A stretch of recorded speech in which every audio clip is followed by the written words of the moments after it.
Again, look up the Central Canadian Comic Con on Facebook, C4, and you can actually see some pictures for her. She's really well known for her Harley Quinn. Which is probably why I, have followed her career for as long as I have, and Harley Quinn is one of those characters that is really hard to capture their essence, their attitude. And yet there's so many people who try. So many people have tried, but very few have been successful. Or as successful as her. Yeah, for sure. And definitely. So, that's an exciting thing.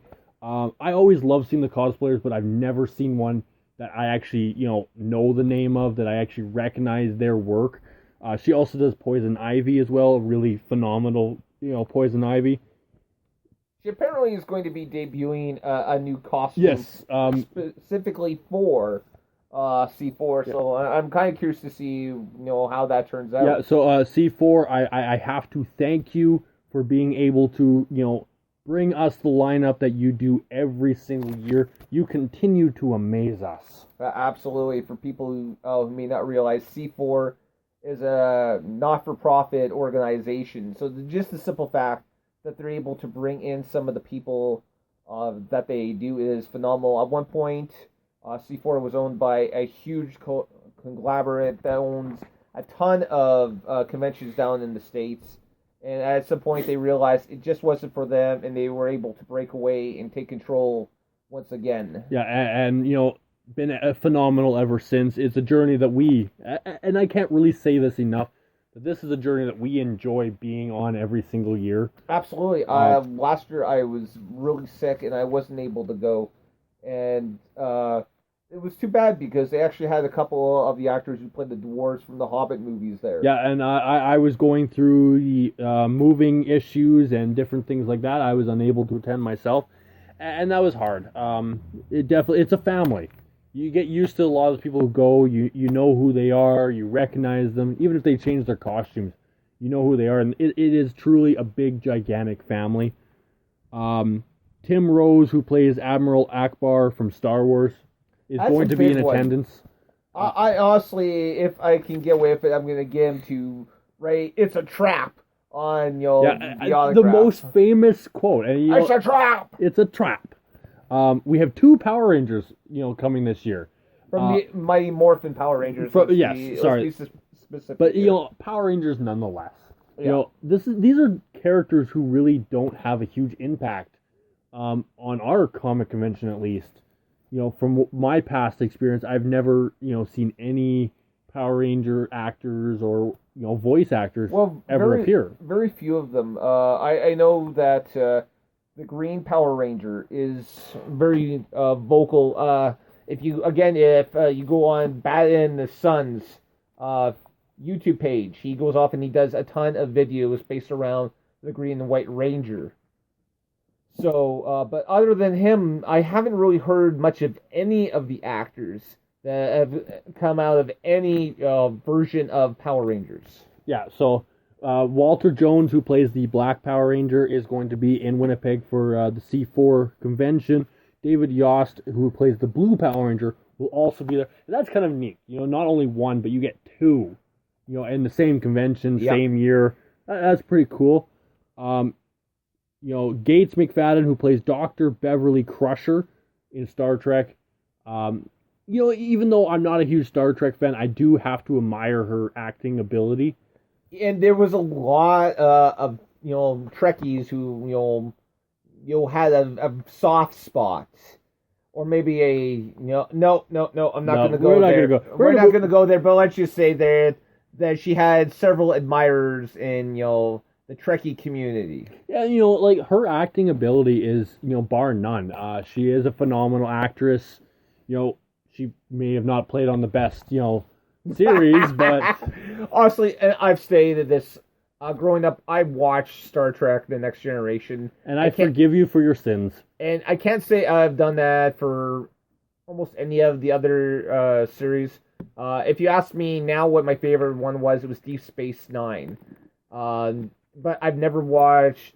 I've only watched a few episodes of Voyager. I've never watched any episodes of Enterprise. I think maybe No, that's not a complete truth. I think I watched the series finale, and I was never able to get into the original series. I've always been more of a Star Wars fan, and just regardless of whether it was TV or movies, Star Wars to me has always seemed much more exciting. Star Wars is better, but it's hard to argue with that. I will give the actors credit, like to be able to do what they do, and continuously, the empire that they have built.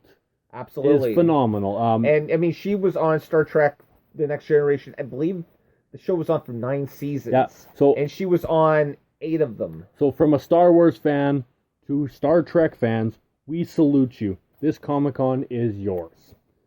Robert Picardo, he plays the Doctor from Star Trek. Star Trek from Voyager. Yeah. I had to do that collective pause. The Doctor. The Doctor. From Star Trek. From Star Trek, as opposed to the Doctor from Doctor Who. Yes. But that's the Doctors. Yes. There is no Doctor. There is Doctors. So he's going to be in attendance. Along with, and I think this is an interesting guy coming. I definitely was not expecting this one. Jake Busey, who plays Ace Levy from Starship Troopers. And the only downside to this is, I loved that movie, Starship Troopers. I thought it was hilarious. I took it for exactly what it was meant to. It was a farce. It was a farce, and it was completely there to make fun of all the war propaganda, films that we've, seen over, the last 50 years or so. But the one thing that kind of saddens me about all this is that he's coming. But he's bringing his dad. But it's not only, Gary, for those people who don't understand what I'm talking about, his dad's Gary Busey. And, God bless Gary Busey. He's, honestly, I think he's much more popular, now than he was during, the height of his acting career. I just don't know if he really fits in at a Comic-Con, but mind you, he does act like an alien, so maybe he does, belong at Comic-Con. I really hate to admit this, but I have no idea who Gary Busey is, or what he's famous or apparently not famous for. Well, I don't want to get into too much details because honestly, I'm probably going to get wrong. He was one of the main villains in the original Lethal Weapon movie. With Mel Gibson. Okay. If you see at the very end of that movie, there's this big fight scene on the front lawn. That was Gary Busey. That was him at the height of his career. Unfortunately, he had a motorcycle accident, and he got, because of he had a head injury. He's kind of, let's just say he's become very eccentric. Well, now you know, and knowing is half the battle. Go Joe. Yes. So, but I give him some, Jake some credit. It takes a lot of energy and effort to be able to come to these conventions, but you see the love factor. He won't come unless his dad comes with him, and I think that's an honor. I almost think it's kind of the opposite. I somehow get the kind of feeling that his dad, Gary calls up and says, "Hey son, what's going on?" "Oh, nothing much, Dad. I just went off and I've signed up to go work at or to sign autographs at the Central Canadian Comic Con in Winnipeg." "Well, you know what, son? That sounds like fun. I think I'm gonna come." Are you sure, Dad?" Yeah. I really want to go." I honestly think the conversation. I can see that. I think the conversation probably could have gone like that. But either way, having Jake Busey here from Starship Troopers, I think is a great honor. A majority of these, I think, is a great honor. The very last one that I have knowledge of that is attending, and this isn't taken away from the hundreds and hundreds of artists and people who have spent their waking years in this industry behind the scenes doing the screen work, the comic books, the drawings, all that stuff. Like, it's without them, none of these guys or women would have the job or the success that they currently have because of all that. So, hands down, without the artists, writers. Yeah, absolutely. for a more extensive list, again, go to Central Canadian Comic Con's Facebook page. You could also go to their website. Again, just look up C4 Comic Con. You'll find it. Yeah, just basically look up C4 Winnipeg. It will bring you to their site. Speaking of which, you can follow them on Twitter at C4 Winnipeg. Yeah. So the very last guest that I have knowledge of on my very extensive list is Garrett Wang, who plays Kerry Kim on Star Trek. Voyager again, and this isn't his first time. I believe he has. This is his second appearance in Winnipeg. So he loved the Comic Con so much that he has appeared now twice. So take that in stride. You know, if an actor such as himself can come back to Winnipeg, you know, not once but twice, and enjoy every experience, then you, the fan, can come back and come see us your first time, your second time, heck, even your 100th time. You know, come take a look. It never gets old. Absolutely not. Well, you know what, folks? We're going to go off. We're going to take a quick break here. Come back and, you know, I think we're going to shoot the breeze a little bit for the rest of the show. We're going to shoot the breeze. Enjoy the peaceful sounds of music.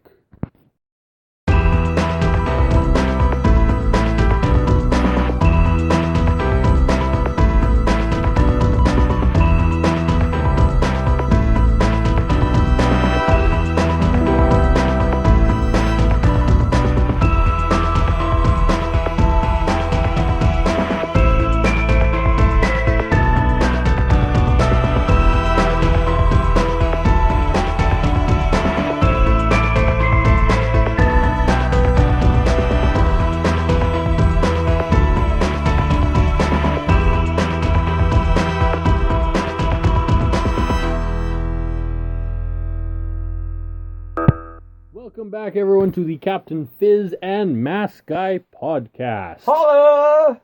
So what? I'm sorry, I'll never do that again. No, you won't. So next on our agenda tonight is again, we're just gonna go off. I think for the remaining 10 minutes or so of the show, we're gonna go off, and I think we're just gonna shoot the breeze. Okay, so I have a question for you. Obviously, you have watched Blade in your past. Absolutely. The Blade trilogy, I thought was just phenomenal. I didn't get into the Spike TV series. Maybe that's because Wesley Snipes wasn't on it. I watched the first episode of the TV series, and I turned around and went click, and never watched it since. So there is a rumor going around that has been around for the last, I'd say, 2-3 months, ever since San Diego Comic Con, that Wesley Snipes wants to come back and play in a new Blade. And yeah, I a lot of stuff has just been coming up recently. I was reading about this back on Tuesday. Wesley Snipes apparently has been in talks with Marvel, and has went off and has been saying that the talks have been going well. And he honestly believes that he is in as good shape now as he was, when he did those 3 movies.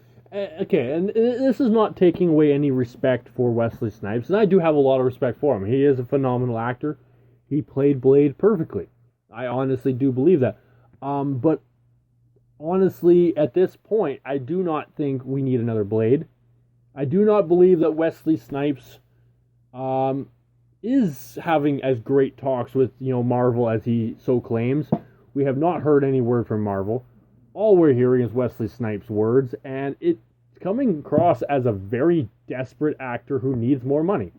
I think what we're seeing here quite possibly is just an actor going off and just self-promoting.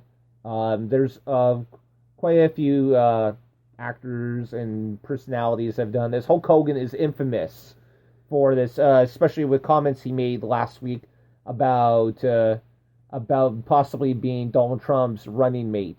And some people thinking the timing wasn't good, considering both have been kind of suggested that that they're racists, because of some of the things they've said. They're the perfect pair. But okay, of all these actors, actresses that have tried to self-promote themselves, how many of them have actually succeeded? Some